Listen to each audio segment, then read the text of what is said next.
Have you ever reached over and shut off the alarm for the fourth time in a row? I have, and being in the landscaping industry, mornings can be rough.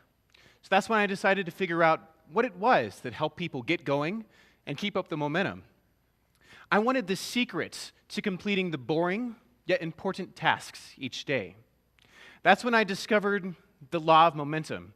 Now, not that law, this law. You start off with a specific goal. Then you take the next best action towards it.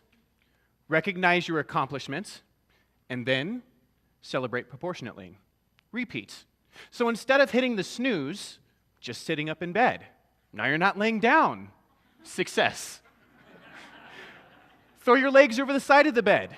Now you're sitting on the side of the bed. Success. But there were days that were harder to keep that going. I realized I was missing a critical component. It was the success equation. Now, I thought it was simple. It was just going to be the tools, resources, and plan divided by 3. You rate each of those factors on a scale of 1 through 10, and you have your success rate on a scale of 1 to 10. So my tool, automatic drip, pretty good. I'll go ahead and rate that an 8. My resources, for the coffee drinkers among you, fresh ground coffee, perfection, that's a 10. For my plan, it was to make my morning as easy as possible so that when I did take action, it was easy to continue, like setting my clothes out the night before. I'm going to go ahead and rate that pretty good, so I will give that a 9. Now, if you average the 8, the 10, and the 9 together, you're going to come up with 9. That should be 9 times out of 10 that I'd wake up and get out of bed right after the first alarm. That didn't happen, so I realized I had to add to the equation. Now, this is where it gets a little tricky, and you're going to need a calculator for this next part. You're going to take that first number, and you're going to multiply it by the square root of your focus on your reason. Your reason is broken up into 2 parts. One part is going to be personal. The other part is inspirational. Think of inspirational as the factor that others can point at and talk about how great it is. It's the treating of a disease. Personal is when you treat that disease because you or a loved one has it. Again, you want to rate each of those factors on a scale of 1 through 10, and you have your success rate on a scale of 1 to 100. Let's look at what happens when you just focus on your reason. Now, to bring you into my world, my dad and I are very close, but there's something you need to understand about him. He's always been a hardworking man who has loved the outdoors, so we got into the landscaping business. And for the past 8 years, he's actually really enjoyed his work. However, with him getting older, I just knew that he wouldn't always be able to take care of it by himself.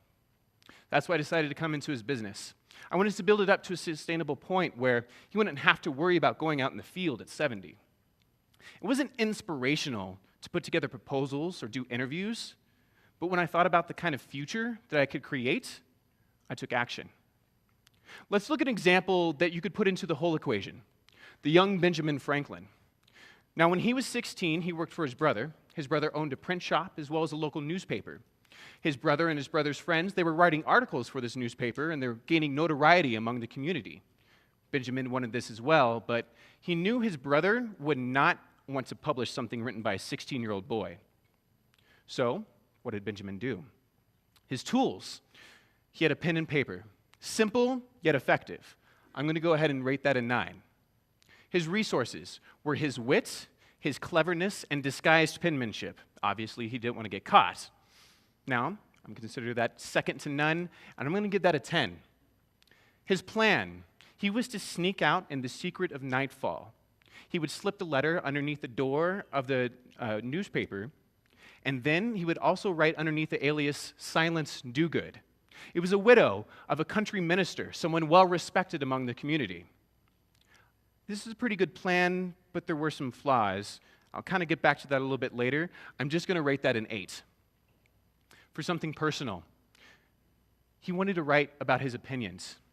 He wanted to talk about government, tyrannical power, and the condemnation of the locals.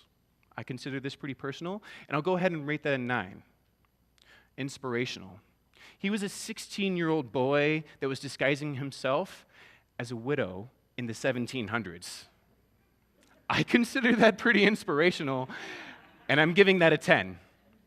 Now, I know this is all what you're waiting for. Put all those numbers into the equation, and a satisfying 85%. And actually, he was successful. Every single letter that he wrote was published on the front page. What he didn't realize is that when he finally admitted that it was him, jealousy from his brother ended up forcing him to run away and stop writing those letters. That's the 15%. With this example, it just shows that you could use this equation for every occasion. But now, what if the fear of the unknown had set in? I realize the last piece lied in this mindset. It's what separated Benjamin Franklin from his peers. Obviously, he wasn't the only teenager who had ideas about government or their society. The last piece was a mindset that said, I don't know, but I'll find out. It was saying that you don't have all the answers, but you wouldn't let that stop you. It was saying that even if your tools and resources or plan aren't the best, that you couldn't let that stop you.